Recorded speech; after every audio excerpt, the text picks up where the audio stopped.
الحمد لله الحمد لله رب العالمين والعاقبة للمتقين والصلاة والسلام على سيد الأنبياء والمرسلين وعلى آله وأصحابه وأهل بيته وأزواجه وذرياته أجمعين ومن تبعهم بإحسان إلى يوم الدين. أما بعد فأعوذ بالله من الشيطان الرجيم. بسم الله الرحمن الرحيم. طه ما أنزلنا عليك القرآن لتشقى إلا تذكرة لمن يخشى تنزيلا ممن خلق الأرض والسماوات العلى الرحمن على العرش استوى له ما في السماوات وما في الأرض وما بينهما وما تحت الثرى وَإِن تَجْهَرْ بِالْقَوْلِ فَإِنَّهُ يَعْلَمُ السِّرَّ وَأَخْفَى. اللَّهُ لَا إِلَهَ إِلَّا هُوَ لَهُ الْأَسْمَاءُ الْحُسْنَى. صدق الله العلي العظيم وبلغنا رسوله النبي الأمي الكريم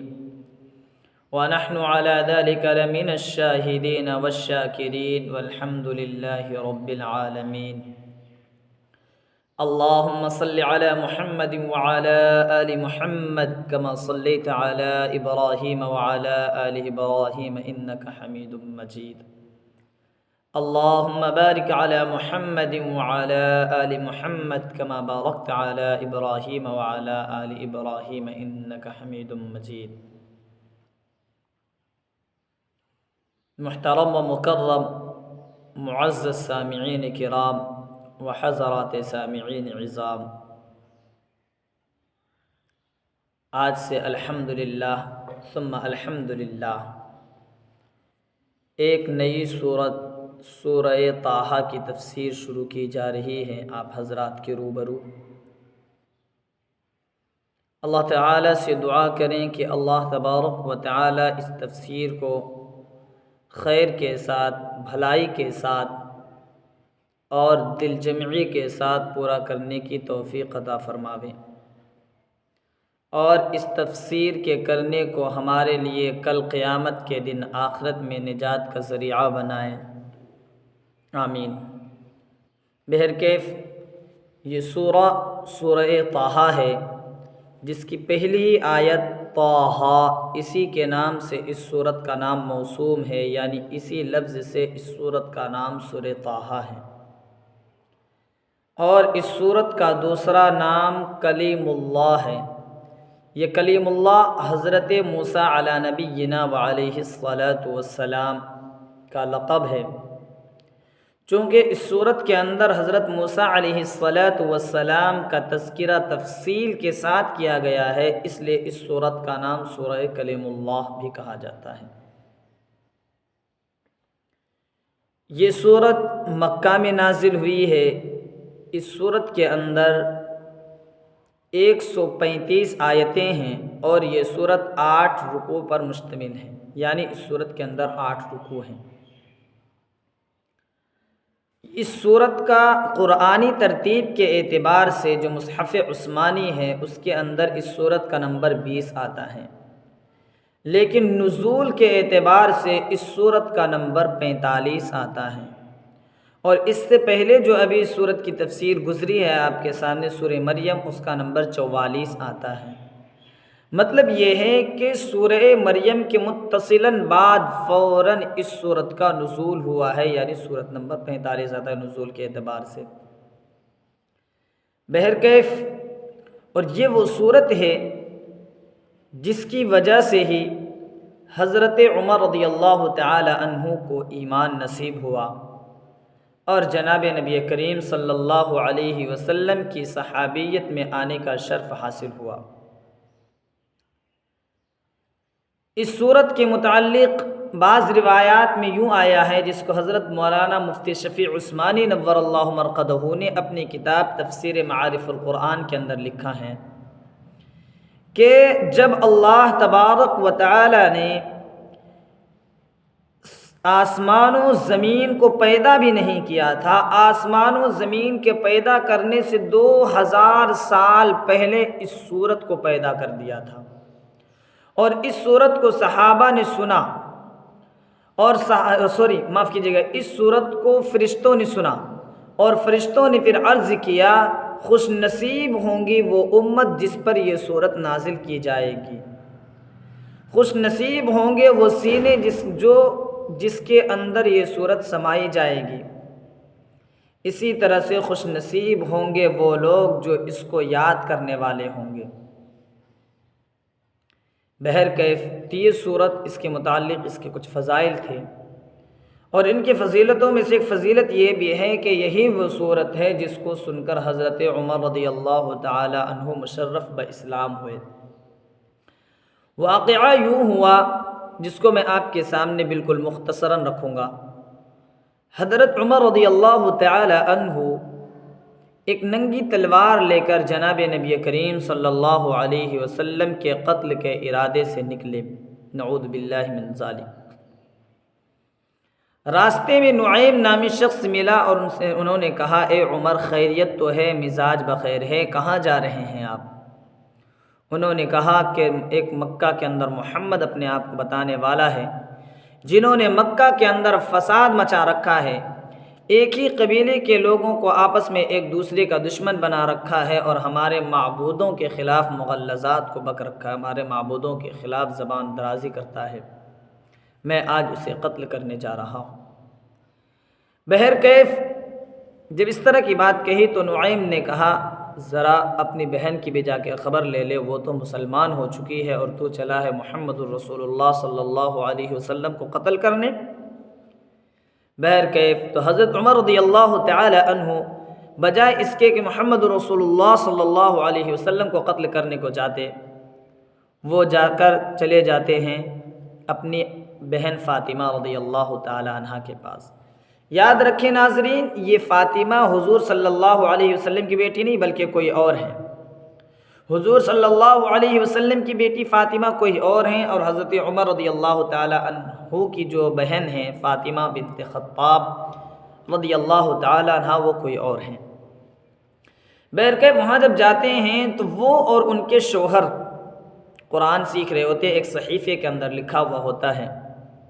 حضرت خباب رضی اللہ تعالی عنہ ان کو سکھا رہے ہوتے ہیں۔ حضرت عمر رضی اللہ تعالی عنہ جب جاتے ہیں تو اس صحیفے کے اندر جو لکھا ہوا تھا قرآن، اس کو تکیے کے نیچے چھپا دیا جاتا ہے، اور یہ جا کر چونکہ حضرت عمر رضی اللہ تعالی عنہ ان کے پڑھنے کی آواز کو سن لیتے ہیں، تو جا کر کہتے ہیں بہن یہ بتا تو کیا پڑھ رہی تھی؟ تو بہن نے بتانے سے انکار کر دیا، نہیں بتایا۔ بالآخر چونکہ حضرت عمر رضی اللہ تعالی عنہ کو پتہ چل ہی چکا تھا تو انہوں نے کہا یہ پاک کلام ہے۔ حضرت عمر رضی اللہ تعالی عنہ چونکہ پڑھے لکھے تھے اس لیے انہوں نے دریافت کیا کہ لاؤ ذرا ہم بھی پڑھ کر دیکھیں کیا چیز ہے وہ۔ تو ان کی بہن نے کہا کہ آپ نجس ہیں اور ناپاک ہیں، آپ اس کو ہاتھ نہیں لگا سکتے ہیں، اس صحیفے کو وہی ہاتھ لگا سکتا ہے، اس آیت کو وہی ہاتھ لگا سکتا ہے جو پاک ہو اور نجاست سے پاک ہو، نجاست سے بری ہو۔ بہرکیف حضرت عمر رضی اللہ تعالی عنہ نے غسل کیا، وضو وغیرہ کیا، اور حضرت عمر رضی اللہ تعالی عنہ کے سامنے وہ صحیفہ پیش کیا گیا جس کے اندر یہ لکھا ہوا تھا، اور وہ یہی وہ سورۃ طٰہٰ ما انزلنا علیک القرآن لتشقى الا تذکرۃ لمن یخشی تنزیلا ممن خلق الارض والسماوات العلی۔ جب حضرت عمر رضی اللہ تعالی عنہ نے اس کلام کو پڑھا تو کہا یہ تو نہایت ہی عمدہ اور نفیس کلام ہے، یہ تو لاجواب کلام ہے، واقعاً یہ بہت اچھا ہے۔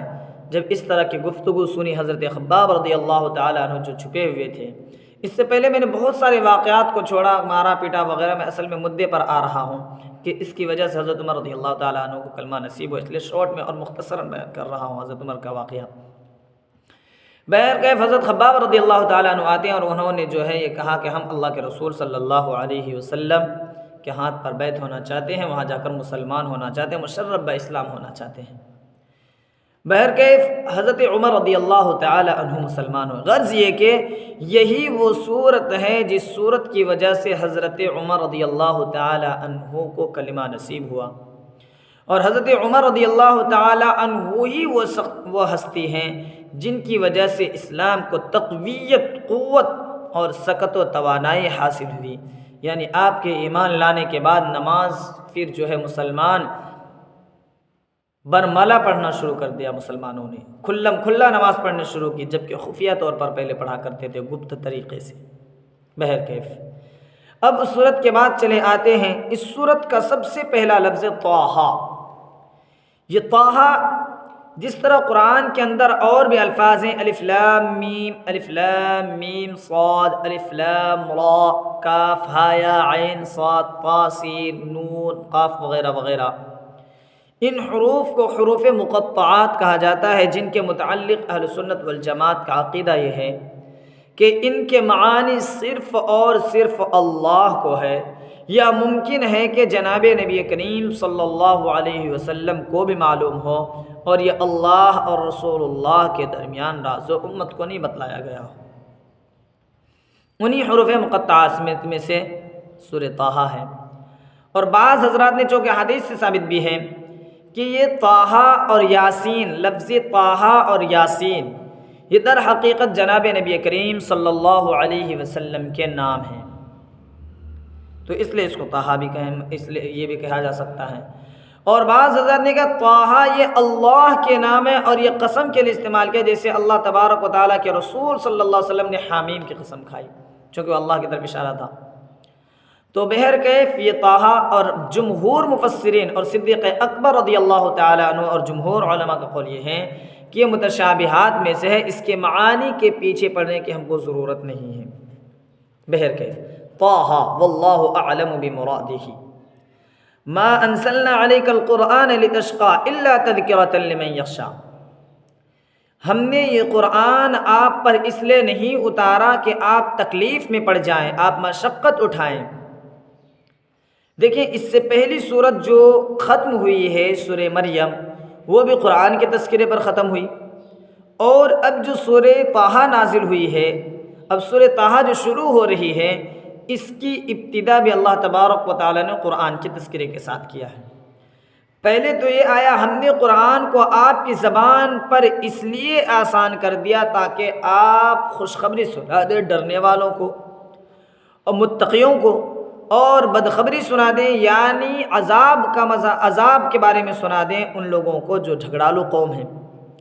اب یہاں پر بھی قرآن کے تذکرے سے یہ انسیت ہے، ان دونوں کا آپس میں ربط ہے کہ قرآن کے ذکر پر سورہ مریم کو ختم کیا اور قرآن کے تذکرے پر سورہ طٰہٰ کو شروع کیا اللہ تبارک و تعالیٰ نے۔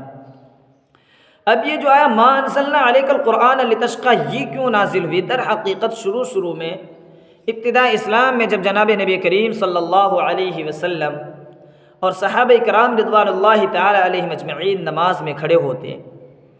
تو اتنی دیر نماز پڑھنے کے لیے اتنے کھڑے ہوتے کہ پاؤں مبارک پر ورم آ جاتا، اور کبھی پہلا پاؤں ٹیکتے تو دوسرا پاؤں کھڑا کر لیتے، دوسرا پاؤں اٹھاتے تو پہلا پاؤں ان کو ٹیک دیتے تھے، اس طرح کی حالت رہتی تھی۔ اسی لیے اللہ تبارک و تعالیٰ نے یہ آیت نازل فرمائی کہ اے محمد ہم نے اس قرآن کو اس لیے نہیں اتارا کہ آپ تکلیف میں پڑ جائیں۔ اور اسی طرح بعض روایت میں یہ بھی آتا ہے مشرکین مکہ نے کہا جب جناب نبی کریم صلی اللہ علیہ وسلم پر قرآن کا نزول ہوا اور جناب نبی کریم صلی اللہ علیہ وسلم نماز میں راتوں رات کھڑے رہتے اور خوب محنت کرتے نماز کے اندر، تو کہتے تم نے جو ہمارے معبودان باطلہ کی توہین کی ہے، تم نے جو ہمارے معبودان باطلہ کی طاقت اور معبودیت و الوہیت کا اور ربوبیت کا انکار کیا ہے، یہ اس کی سزا ہے کہ اس کے سزے میں قرآن ایسا اترا جو تمہارے لیے مشقت ہے۔ تو اس لیے اللہ تبارک و تعالیٰ نے ان کی تردید کرنے کے لیے، ان کی بات کا جواب دینے کے لیے اللہ نے کہا ما انزلنا علیک القرآن لتشقى، ایسی بات نہیں کہ محبوب صلی اللہ علیہ وسلم ہم نے آپ کے اوپر قرآن کو مشقت اٹھانے کے لیے آپ کو اتارا ہے۔ اسی طرح سے ایک روایت میں یہ بھی آتا ہے کہ جب اللہ تبارک و تعالیٰ نے جناب نبی کریم صلی اللہ علیہ وسلم پر سورۃ یا ایھا المزمل، اے چادر اوڑھنے والے، قم اللیل الا قلیلا، آپ رات میں تھوڑی دیر اٹھ جائیں اور قیام کریں، نصفہ او انقص منہ قلیلا، آدھی رات یا اس سے بھی زیادہ کم۔ جب یہ آیت نازل ہوئی تو جناب نبی کریم صلی اللہ علیہ وسلم خوب زیادہ تہجد وغیرہ پڑھنے لگے، نمازیں پڑھنے لگے، نفل نماز میں مشغول ہونے لگے، جس کی وجہ سے اللہ کے رسول صلی اللہ علیہ وسلم کے پیر میں ورم وغیرہ آ جاتا تھا۔ تو اس کے متعلق اللہ نے نازل کیا اے محبوب صلی اللہ علیہ وسلم ہم نے قرآن آپ پر اس لیے نازل نہیں کیا کہ آپ اس پر تکلیف اٹھائیں۔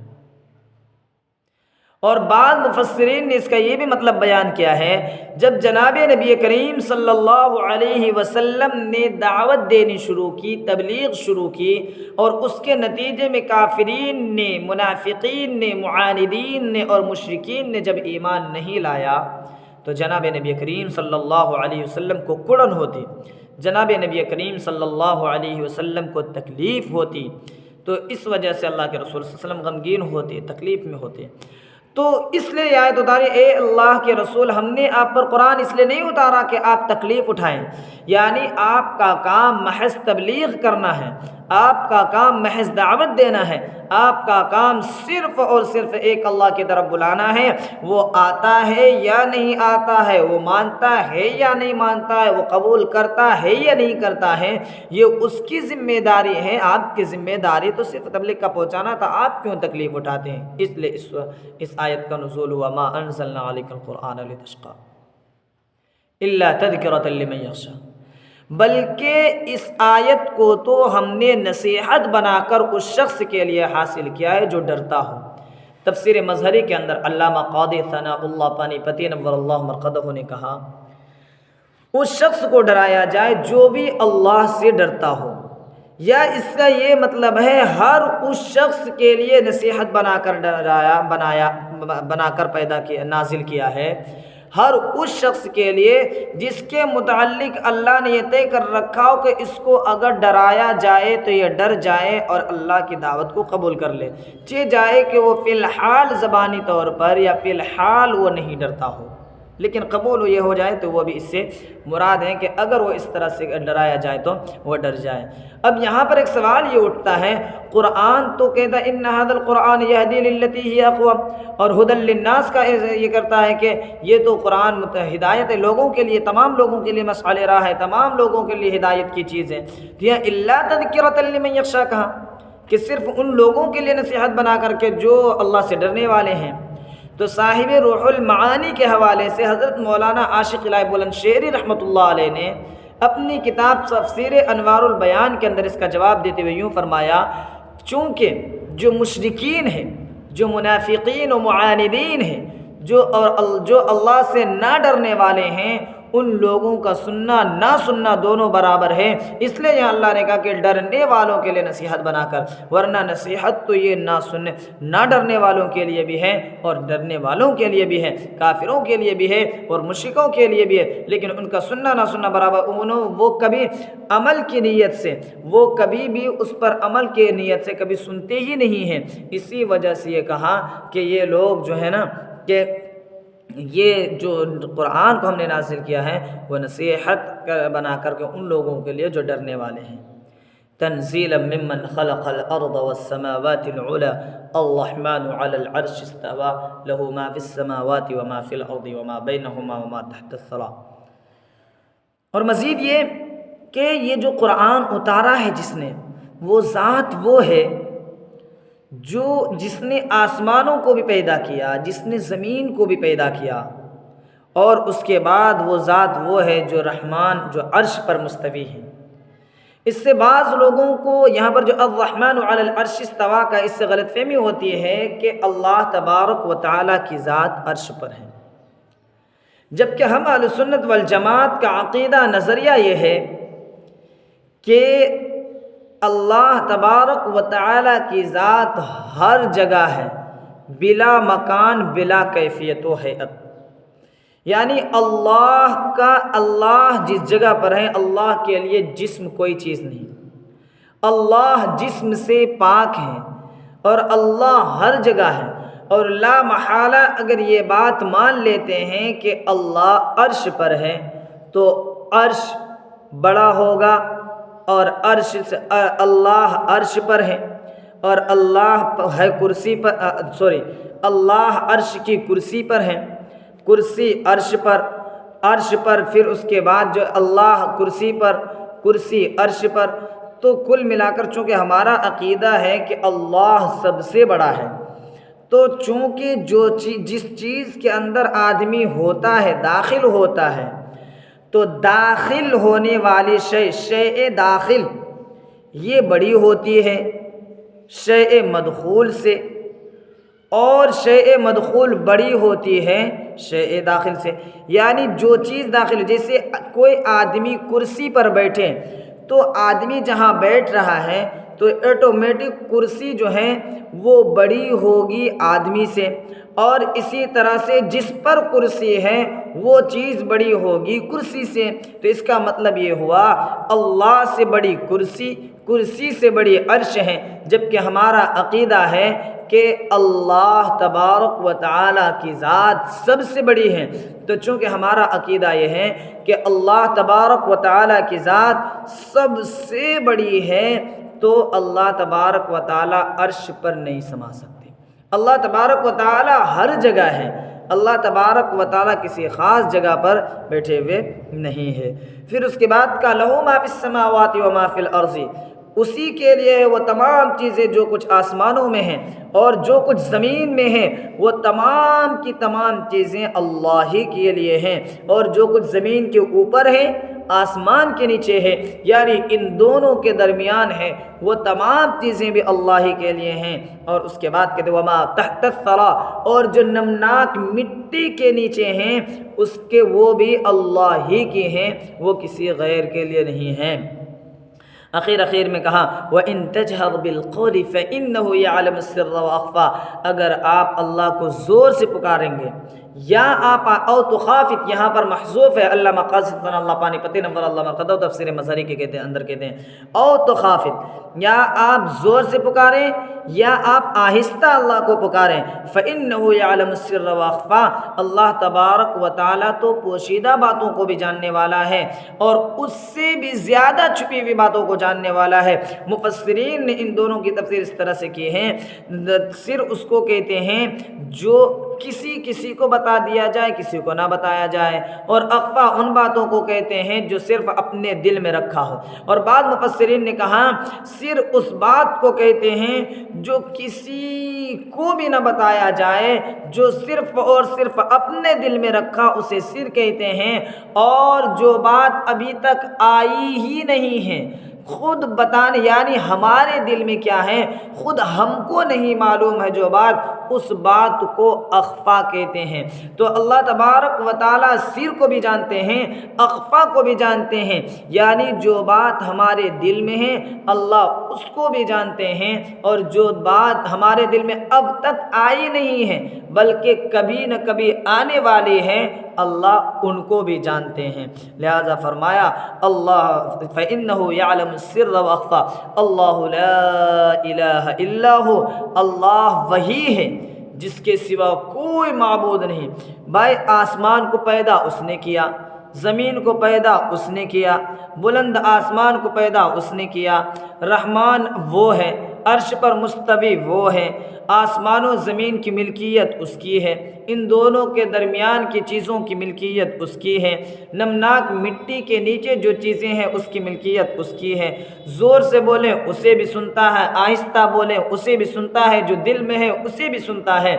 جو دل میں ابھی تک آئی نہیں اسے بھی وہ جانتا ہے۔ تو سوچیں تو پھر وہی اللہ ہے جس کے سوا کوئی معبود نہیں۔ ظاہر سی بات ہے جب سب کچھ اس کے پاس تو حقیقت میں عبادت کے لائق بھی وہی ہے، دوسرا نہیں ہو سکتا۔ لہ الاسماء الحسنی، اسی کے اچھے اچھے نام ہیں، یعنی یہ جو پیدا کرنے کی صفات ہیں، مالکیت کی جو صفات ہیں، رزاقیت کی جو صفات ہیں، یہ تمام کی تمام صفات اللہ ہی کے لیے ہیں، غیر اللہ کے لیے نہیں ہو سکتے۔ بہرکیف ان تمام باتوں کو سامنے رکھیں، اخیر میں ترجمہ دیکھیں، اس کے بعد بات ختم کرتے ہیں انشاءاللہ تبارک و تعالی۔ سورۃ طٰہٰ مکیہ، سورہ طٰہٰ مکہ میں نازل ہوئی، وہی 135 آیتاً، اور سورہ طٰہٰ کے اندر 135 آیتیں ہیں، و8 رکوعات، اور اس کے اندر 8 رکوع ہیں۔ بسم اللہ الرحمن الرحیم، شروع کرتا ہوں میں اس اللہ کے نام سے جو بے حد مہربان اور نہایت ہی رحم کرنے والا ہے۔ طٰہٰ واللہ اعلم بمرادہ ما انزلنا علیک القرآن لتشقى ہم نے آپ پر قرآن اس لیے نازل نہیں کیا کہ آپ مشقت میں پڑ جائیں، الا تذکرۃ لمن یخشی، بلکہ ہم نے تو اس شخص کے نصیحت حاصل کرنے کے لیے نازل کیا ہے جو اللہ سے ڈرے، تنزیلا ممن خلق الارض والسماوات العلی، اس ذات نے پیدا کیا ہے جس نے زمین کو پیدا کیا اور بلند آسمانوں کو پیدا کیا۔ الرحمن علی العرش استوى، رحمان عرش پر مستوی ہوا، لہ ما فی السماوات وما فی الارض وما بینہما وما تحت الثری، اسی کے لیے ہیں وہ تمام چیزیں جو آسمانوں میں ہیں، وہ تمام چیزیں اسی کے لیے ہیں جو زمین میں ہیں، اور وہ تمام چیزیں بھی اسی کے لیے ہیں جو زمین و آسمان دونوں کے بیچوں بیچ یعنی درمیان میں ہیں، وما تحت الثری، اور وہ تمام چیزیں بھی اسی کے لیے ہیں جو نمناک مٹی کے نیچے ہے۔ وَإِن تَجْهَرْ بِالْقَوْلِ فَإِنَّهُ يَعْلَمُ السِّرَّ وَأَخْفَى، اور اگر تو بلند آواز سے بولے فَإِنَّهُ يَعْلَمُ السِّرَّ، تو وہ تو آہستگی کو بھی جانتا ہے، وَأَخْفَى، اور سب سے چھپی ہوئی بات کو بھی جانتا ہے۔ اللہ لا الہ الا ہو، اللہ وہی ہے جس کے سوا کوئی معبود نہیں، لہ الاسماء الحسنی، اسی کے لیے ہیں اچھے اچھے نام و صفات۔ اللہ تبارک و تعالی ہمیں اور آپ کو کہنے سننے سے زیادہ عمل کرنے کی توفیق عطا فرماوے، آمین۔ اقول قولی ھذا واستغفر اللہ لی ولکم ولسائر المسلمین فاستغفروه انه هو الغفور الرحیم، وآخر دعوانا ان الحمد للہ رب العالمین۔ سبحان اللہ وبحمدہ، سبحانک اللہم وبحمدک، ونشہد ان لا الہ الا انت، ونستغفرک ونتوب الیک۔ سبحان ربک رب العزۃ عما یصفون، وسلام علی المرسلین، والحمد للہ رب العالمین۔